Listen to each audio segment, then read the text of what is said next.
Budget అంటే మన రాష్ట్రంలో 26-27 సంవత్సరానికి బడ్జెట్ అలికేషన్ ఎలా చేశారు, ప్రత్యేకంగా సంక్షేమ పథకాలకి, డెవలప్మెంట్స్కి, అదేవిధంగా ఈ జిల్లాకి ఎలా చేశారనే దాని మీద ప్రజాప్రతినిధులు అందరితో కూర్చొని డిస్కస్ చేయమని గౌరవ ముఖ్యమంత్రి గారు దిశానిర్దేశం ఇచ్చారు.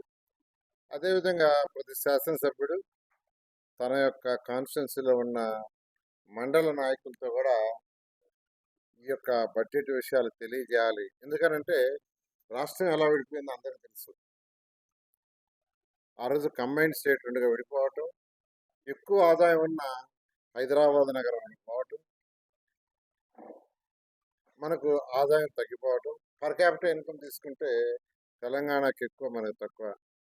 అంతేకాకుండా 16,000 కోట్ల అప్పుతో వచ్చిన ఈ యొక్క ఆంధ్రప్రదేశ్ని గవర్నర్ ముఖ్యమంత్రి గారు గత ప్రభుత్వం చేసిన అవకతవకలు కూడా అనేక అవకతవకలు, పర్టికులర్గా ఆర్థిక వ్యవస్థని ఎలా నడపాలో అనే యొక్క జ్ఞానం లేక వాళ్ళు ఇష్టం వచ్చినట్టు ఆఖరికి ప్రజలు కట్టిన, మున్సిపాలిటీలో కట్టిన ప్రజల ట్యాక్సులను కూడా డైవర్ట్ చేశారు.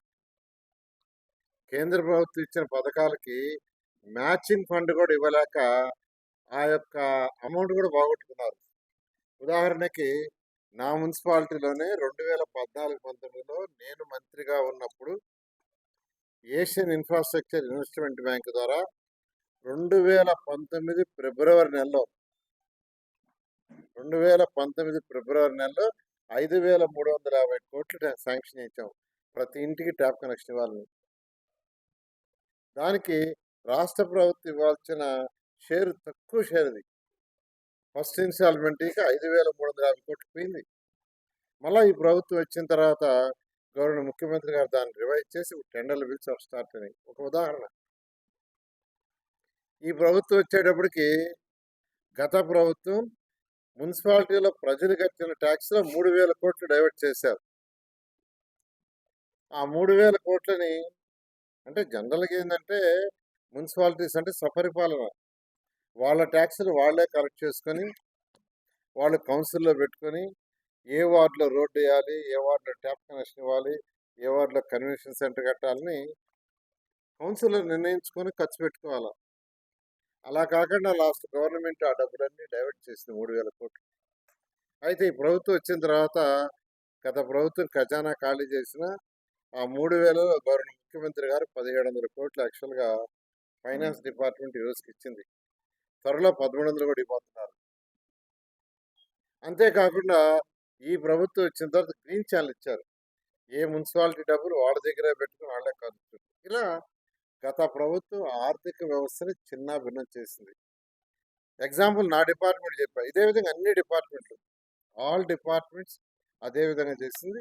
అయితే ఈ యొక్క బడ్జెట్ మన 26-27లో ఏదైతే బడ్జెట్ పెట్టామో దాంట్లో ఏ ఐటమ్కి ఎంత పెట్టాము, అసలు ఎంత ఆదాయం వస్తుంది, పర్ క్యాపిటల్ ఇన్కమ్ మంది ఎంత, పక్క రాష్ట్రాలది ఎంత, ఇవన్నీ ప్రజాప్రతినిధులకు తెలియాలి.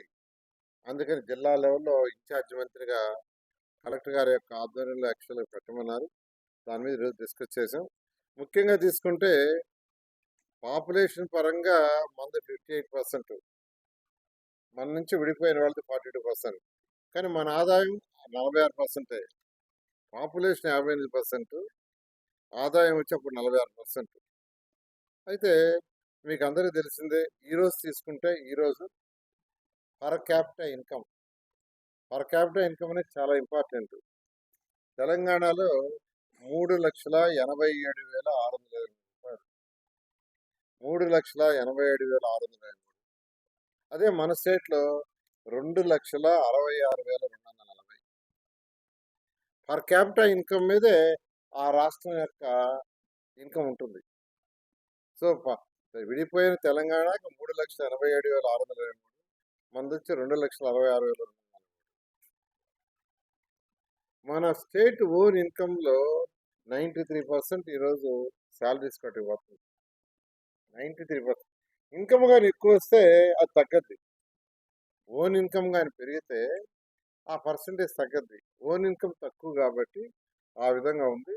దీని మీద ఈరోజు నీతి ఆయోగ్ రిపోర్ట్ ఇచ్చిన ఫిజికల్ హెల్త్ ఇండెక్స్ ఇస్తే మనది 17 స్థానం,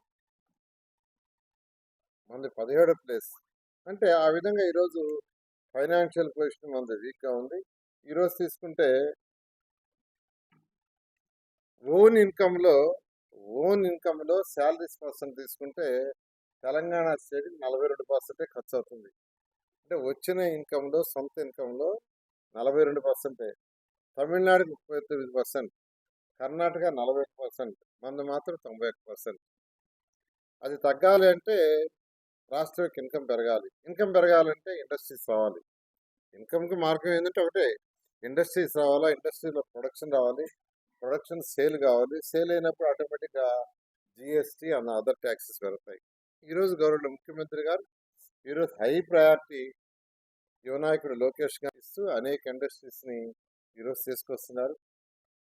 లాస్ట్ ఇయర్ తీసుకుంటే భారతదేశంలో వచ్చిన మొత్తం ఇండస్ట్రీస్ ఎంఓయూలో 25.5% మన రాష్ట్రానికి వచ్చినాయి. ఇది గౌరవనీయ ముఖ్యమంత్రి గారు యువనాయకుడు లోకేష్ అనేక దేశ విదేశాలు తిరిగి వాళ్ళందరినీ యాక్చువల్గా ఇన్వైట్ చేసి చేయటం పాలసీలు. మన రాష్ట్రానికి గౌరవ ముఖ్యమంత్రి గారు వారికి ఉన్న అపార అనుభవంతో అనేక పాలసీలు చేశారు. ఆ పాలసీలతో అట్రాక్ట్ చేయడం జరిగింది. అదేవిధంగా గత ప్రభుత్వం అయితే సెంట్రల్ గవర్నమెంట్ ఏదైతే స్కీమ్స్ ఇచ్చిందో చేసుకోమని 8,695 కోట్లు చేయాల. ఈ ప్రభుత్వం వచ్చిన తర్వాత వాటినన్నింటినీ చేయడం జరిగింది.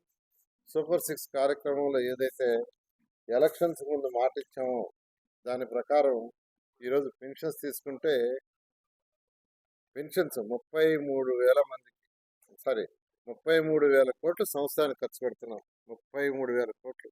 భారతదేశంలో ఏ రాష్ట్రంలో కూడా ఇంత మొత్తంలో ఖర్చు పెట్టడంలో 63 లక్షల మందికి ఇస్తున్నాం పెన్షన్స్. 4,000, 6,000, 10,000, 15,000. ఎలక్షన్స్ ముందు ఏదైతే ఎన్డీఏ ప్రభుత్వం మాట ఇచ్చిందో మాట తప్పకుండా. అదేవిధంగా తల్లికి వందన కింద ఒకే రోజు 67,27,000 మంది పిల్లలకి 10,000 కోట్లు వేసాం ఒకే రోజు. అదేవిధంగా దీపం పథకాన్ని ఈరోజు 2,601 కోటి, అంటే ప్రతి ఒక్కరికి 3 సిలిండర్లు ఇస్తామని మాట చెప్పిన మాట తప్పకుండా ఈరోజు 2,601 కోటి దానికి ఖర్చు పెడుతున్నారు. శ్రీశక్తి పథకం ఉచిత బస్సు ప్రయాణం దానికి 1,420 కోట్లు ఈరోజు ఖర్చు పెడుతున్నాం. అదేవిధంగా బీసీలు ఈబీసీలకి 1,00,000 కుట్టు మిషన్లు ఇస్తున్నారు. అదేవిధంగా అంగన్వాడీ 97,220 మంది అంగన్వాడీ కార్యకర్తలకి ఈరోజు గ్రాట్యుటీ ఇవ్వటం జరిగింది. ఈ విధంగా అనేక కార్యక్రమాలు, 1, 2 కాదు.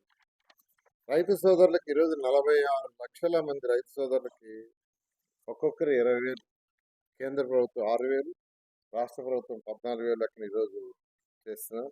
అదేవిధంగా వ్యవసాయానికి యంత్ర పరికరాలు, డ్రిప్ ఇరిగేషన్ కావచ్చు, స్ప్రింక్లర్లు కావచ్చు, ఎన్ని సబ్సిడీ మీద ఇవ్వటం. అదేవిధంగా గత ప్రభుత్వం ధాన్యం డబ్బులు ఇవ్వకుండా 1,674 కోట్లు ఖర్చు పెండింగ్ పెడితే ఈ ప్రభుత్వం వచ్చింది. వాళ్ళు కేవలం తీసుకున్నారు ధాన్యాన్ని, పే చేయాల. కానీ గత ప్రభుత్వాలు చేసిన తప్పులు ప్రజలు ఇబ్బంది పడకూడదని 1,674 కోట్లు. అంతేకాదు ఈ ప్రభుత్వం వచ్చిన తర్వాత ధాన్యాన్ని కొంటే 24 గంటల్లో వాళ్ళ అకౌంట్లో డబ్బులు వేస్తున్నారు. ఆ విధంగా ఈరోజు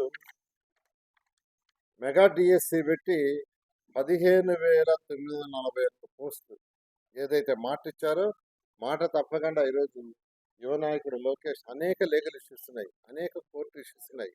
వాటన్నిటిని సాల్వ్ చేసి ఇవ్వటం జరిగింది.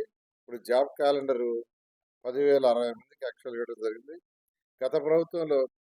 గత ప్రభుత్వం పేరుకి జాబ్ క్యాలెండర్ అనేది ఏమి చేయకపోయినా ఈ ప్రభుత్వం చింతర 5,750 మంది కానిస్టేబుల్కి పోస్ట్ ఇవ్వడం జరిగింది. ఈ విధంగా ఆర్థిక స్థితి బాగలేకుండా గత ప్రభుత్వం చేసిన గౌరవనీయ ముఖ్యమంత్రి గారికి ఉన్న అపార అనుభవంతో ఈరోజు రాష్ట్రాన్ని ముందుకు తీసుకుపోతూ చేస్తున్నారు. ఈ విషయాలన్నీ ప్రజలకు వివరించాలనే ఉద్దేశంతో ఈరోజు ఇక్కడ మీటింగ్ పెట్టి అటు శాసనసభ్యులు ఇంకా ప్రజాప్రతినిధులకు చెప్పడం జరిగింది. వాళ్ళ కింద పోయి మండలాల్లోనూ పంచాయతీల్లోనూ తెలియజేయాలని నేను రిక్వెస్ట్ చేస్తున్నాను. Thank you.